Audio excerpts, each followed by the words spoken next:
Good afternoon, ladies and gentlemen. We are starting without delay at 2 o'clock exactly. Many people watch us. I would like to introduce Mr. Simon Smith, Ambassador Extraordinary and Plenipotentiary of the Great Britain to Ukraine. His third time here, if I'm not mistaken, and we were very happy to have his boss, William Hague, Foreign Secretary, back in early May. We also had a delegation from the British Parliament in April. So we are very happy to have you here, Mr. Ambassador. So please, the floor is yours. We're expecting your briefing on the position of the British government, on the events in Ukraine, and on some of the recent developments. So here you go. Yeah, very good. Thank you very much for coming to listen to me for my, as Vasil has said, my third visit to the Media Crisis Center. Very good to be back. I would like just to share with you for a few minutes, before I open the floor to questions, just to run through the British government's take on a few of the most recent developments in Ukraine, talk a little bit about the meeting of European Union foreign ministers that we saw yesterday, and what we have in the week ahead in terms of opportunities to make progress on the issues in Ukraine as the week rolls ahead. The first thing to say is that the United Kingdom government very much welcomed the peace plan announced by President Poroshenko on Friday, very much welcomed the ceasefire that President Poroshenko announced then, and clearly as representatives of our government made clear at yesterday's European Union Foreign Affairs Council meeting, clearly we think this is an important opportunity. It's an important step taken by President Poroshenko and his administration, creating a new opportunity, a new situation in which the parties can sit down and talk about constructive ways forward. And of course, we welcome the fact that there has been, indeed, since the announcement of the ceasefire, there has been a further session of talks between the parties to conflict in the east of the country. And we do feel it is important that all parties should engage constructively on looking positively for a peaceful way forward from the situation that now exists. But that, when we say in the British government, when we say all parties, we very much include our firm assumption that that includes the Russian Federation, that includes Russia taking its responsibility and Russia engaging constructively in the effort to find a peaceful and consensual way forward on what is going on. Now, the meeting of European Union foreign ministers yesterday was their first chance to get together and to discuss the implications of the peace plan and ceasefire, to express their support for the peace plan and ceasefire, which they did in the published conclusions from the Foreign Affairs Council, which I'm sure all of you have seen. It was also their first opportunity to hear directly from the new Foreign Minister of Ukraine, Pavlo Klimkin. And it was also their opportunity in the conclusions that they emitted from the Foreign Affairs Council to remind the world, remind their publics of, in a sense, where we started in enunciating the European Union position on this, and to remind that in response to the Russian acts of aggression and the illegal annexation of Crimea, and following that, in response to evidence of continuing Russian efforts to destabilize the situation in Ukraine, that European Union leaders had made it clear that what they expected to see from Russia was positive action on de-escalation and an end to actions which destabilize the situation.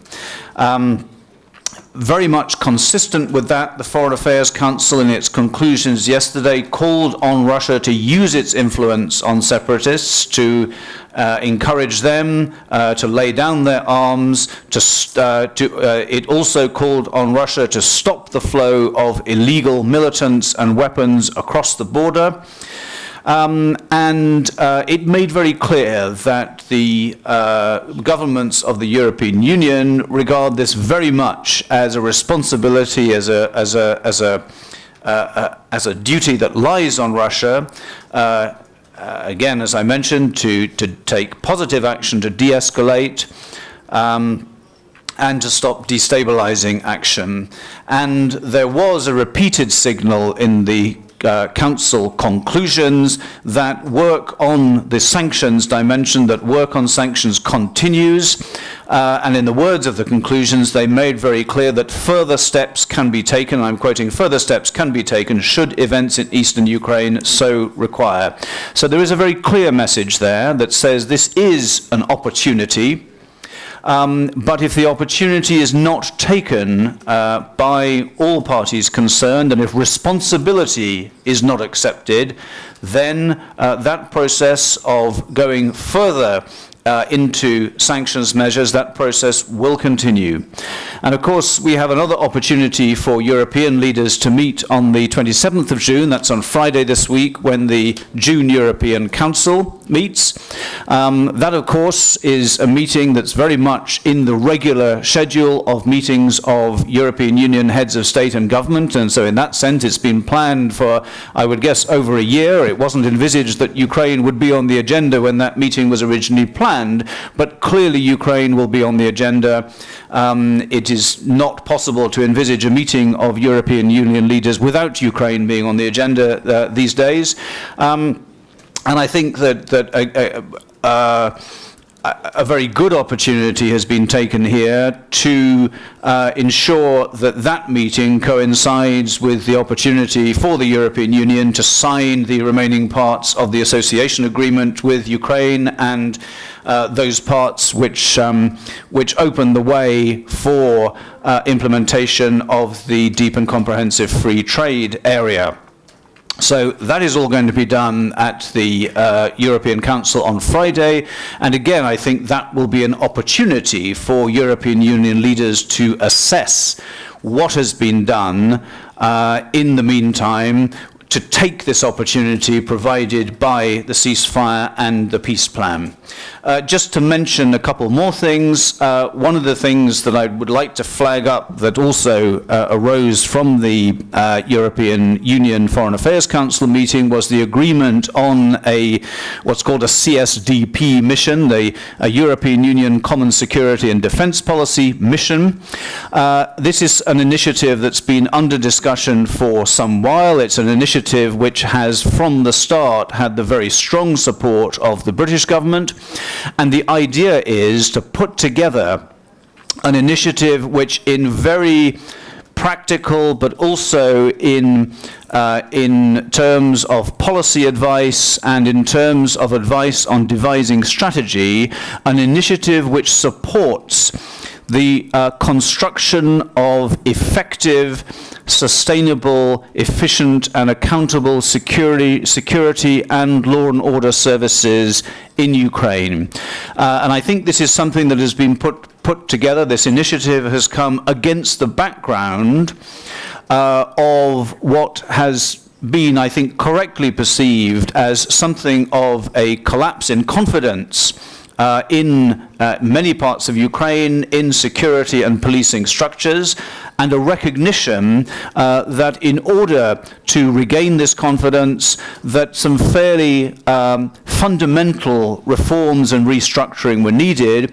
And so this initiative from the European Union, this CSDP initiative in the field of security sector reform, the details are still to be, there's a lot of work to be done on working out what the details of this will be, a lot of discussion with Ukrainian counterparts in implementing what is envisaged, but I think that was an important step forward agreed by the Foreign Affairs Council yesterday to launch into this security sector mission. And it's one in which the British government will certainly be looking to play a very active part. We'll be looking for opportunities to supply advice, expertise, support, personnel to participate in this mission. So we'll be taking a very close interest in the way in which the terms of reference of the mission shape up over the next few weeks or so.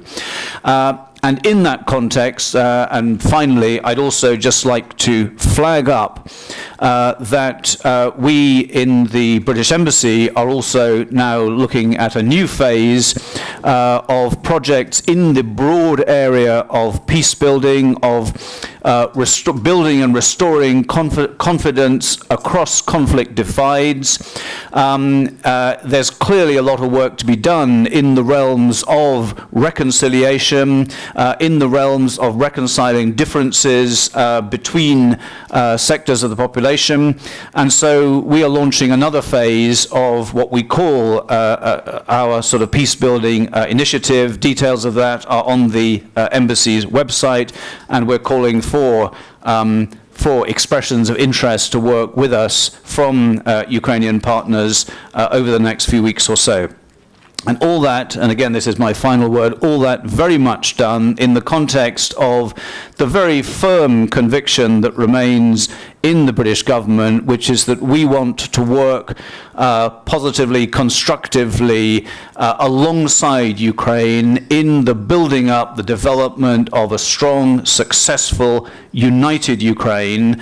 And we're convinced that one of the ways we can most effectively do that is to be sharing our experience, to be sharing European Union experience, our practices, standards, and values to support this process, as I say, of building a strong, successful, united Ukraine. Thank you very much, and I'm very open to your questions now. Thank you, Mr. Ambassador. The first question is from Igor Solovey in Interfax.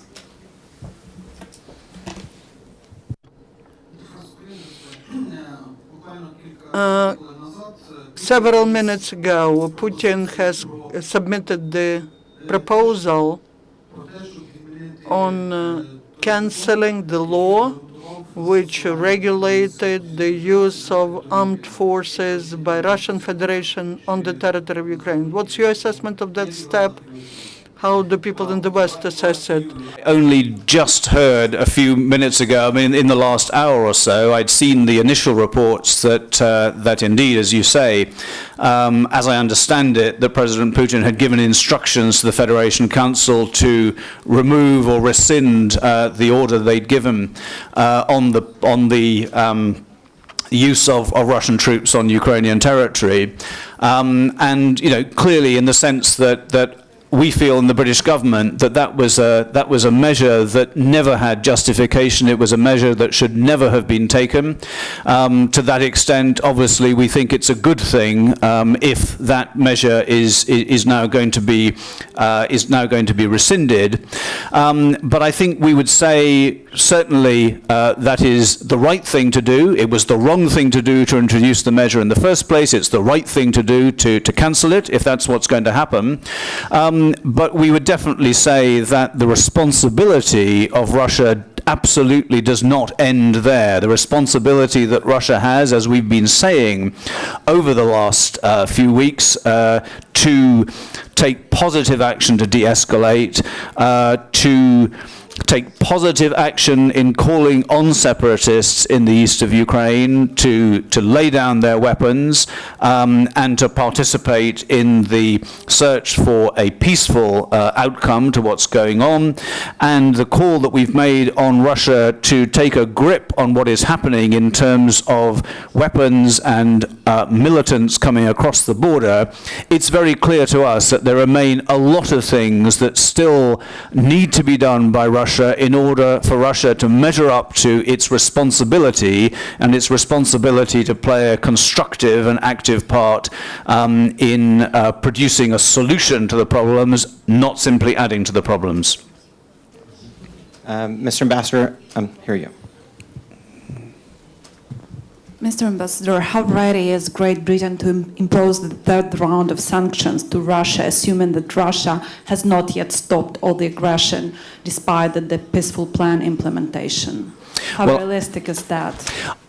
I think that it is very clear from the words that not just the British government, but the words that the leaders of the European Union have used, it is very clear that if they determine that Russia has actually not taken the actions that were required of it, and again, we go right back, as I've mentioned before, to the requirement to de-escalate and stop destabilization. Now, there is an argument that says that over the last few weeks, you can point to some examples of de-escalation. There is an argument, and there's part of the discussion within the European Union that said it was a welcome move by President Putin to say that he would respect the results of the presidential election in Ukraine. We've just been talking about one other much more recent move, which again, in terms of reversing an action which was wrong in the first place, can be construed as an action which is de-escalatory.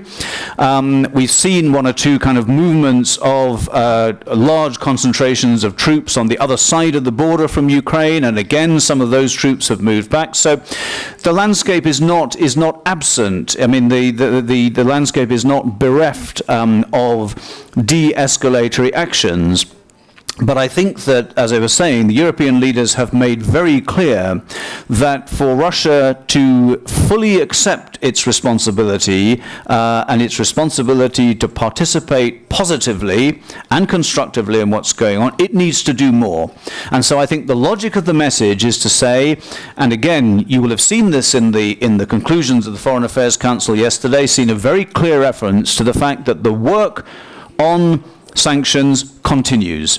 It may not be the same as saying that every day there is a new sanction announced, but the work continues, and the European Union leaders are ready to assess the situation and to make a decision that says if we judge that not enough has been done and that we have seen an unsatisfactory absence of de-escalatory measures, or we see an unsatisfactory continuation of destabilizing activity, then the logic is that the progress towards the third tier of sanctions will continue. Mr. Ambassador, Volodymyr Sulhub, Deutsche Welle. I have two questions for you. First, regarding the border crossing between Ukraine and Russia, there is at least one border crossing control at Izvarno, which is being controlled by the separatists. How concerned is the United Kingdom of this development? And the second question regarding yesterday's negotiations between the separatists, the OSCE representatives, and Mr. Kuchma, Mr. Medvedchuk, and other politicians. Do you see this as a positive development in the crisis, Eastern Ukraine crisis? Yeah. Thank you. I mean, I think as far as the situation on the border is concerned, I mean, clearly, yes, we are concerned about the degree of control, oversight, responsibility that is there for what is happening in terms of what's crossing the border, in terms of people, in terms of weapons and so on.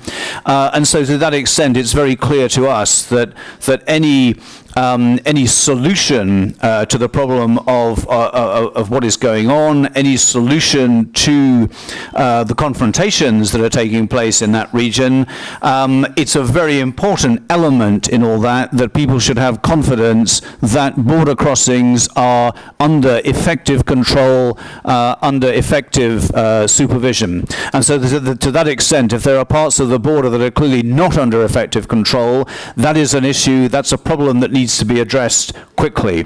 But I think that, and this comes on to the second part of your question, because I think that in a sense the sort of satisfactory border control regime is something that needs to be very much on the agenda of the talks that are going on.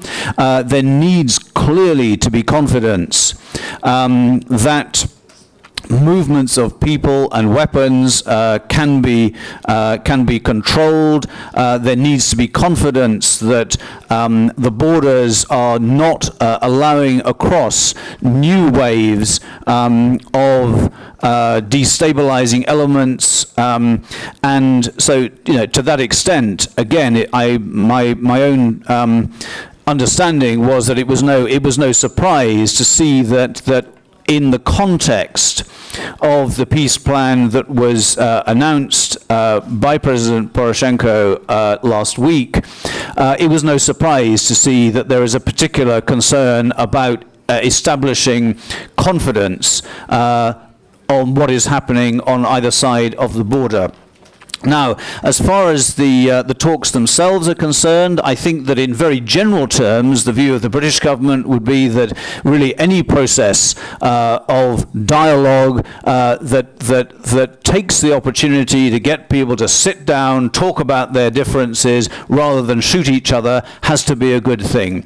It's clearly very early to judge on what sort of progress the talks made.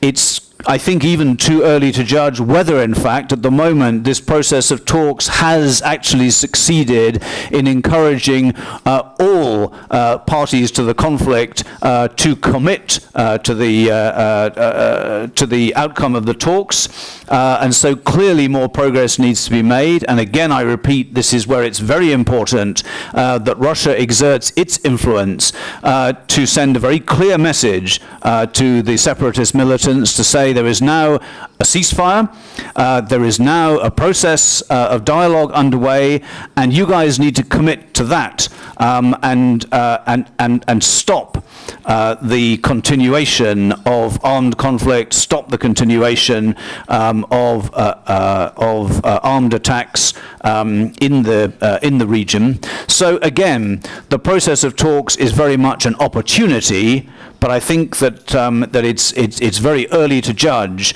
the extent to which that opportunity is really being gripped positively by all the participants who need to be involved in it. Mr. Ambassador, as a moderator, I have the last question for you. And it's quite obvious that the reputation of Great Britain in Brussels has been dented recently. During the last 2 years, I should say. I mean, it's not a surprise. It's all in the media, and we see that.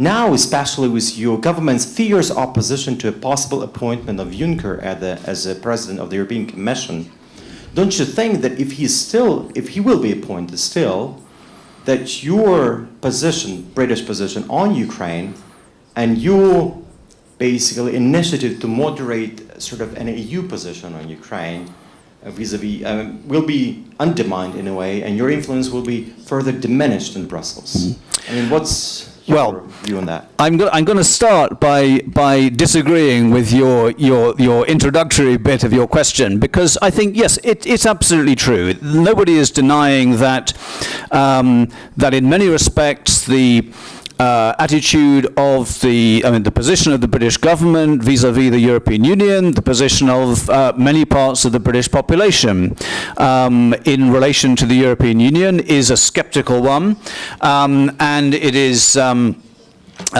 one that, let's say, recognizes a number of important ways in which the European Union could improve and become more effective. And I think that actually you're right in the sense that this attitude is certainly a challenge to how we project our positions within the European Union. But I think what is often missed is how much respect we actually have within the European Union for a position which very firmly says, you know, there are ways in which the European Union has to reform and improve. It needs to be more effective. The last thing that we want to see is a European Union that, in a sense, loses the confidence of the populations of its member states. And I think that to some extent what we saw in the recent elections to the European Parliament, maybe not in every member state of the European Union, but certainly in some of them, you saw a reflection of this, that in large parts of the population, the Union is losing the confidence of the electorate. And so proportionately, a larger share of people who actually don't like the Union and who want it to fail actually go out and vote and get their representatives into the European Parliament. Now, I think that a lot of the British government's conviction is to say it would be a bad thing if we lost the confidence, if we lost further confidence amongst the populations in the European Union. And for that reason, we need to work really hard to make sure the European Union is a more effective institution. We need to work particularly hard in ensuring that its single market structures are operating effectively across the board, across the full range of goods and services. We need to make sure that the European Union is not continuing to lose the confidence of people by taking decisions that it should not be taking in Brussels, but that people can take for themselves in their own towns, villages, counties, whatever. So we will continue to be very forceful arguers on that reform agenda. But as I say, I think that there is, yes, it creates friction within the European Union. There's no denying that. But actually also it wins us some respect. This brings me to the second part of the question, which is that, as I say, I think that we can continue as a respected voice within the European Union, respected for our determination to reform the Union. I think that we can continue on that basis also to earn respect for the robust position that we've taken on Ukraine, the robust position that we've taken with other member states in the European Union to keep the spotlight on Russia, to keep ensuring that people understand how serious the responsibilities of Russia are in all this. And my final point is to say that you will know we are not on our own in this. There are other very influential European Union members who, again, have taken a very forward role in concentrating the minds of European Union decision makers on what it is that needs to be done in this situation, and to say that the wrong thing to do is to sit there and sort of say, well, it's all a very difficult situation, let's hope for the best. But the right thing to do is to say, unless action is being taken by all concerned to engage positively and constructively in this situation, then we are prepared to demonstrate that there is a cost for withholding that cooperation and that there is a cost in terms of sanctions measures for not taking that responsibility. Thank you, Mr. Master. Thank you for joining us. Have a good day. Thank you. Thank you very much. Thanks for your attention.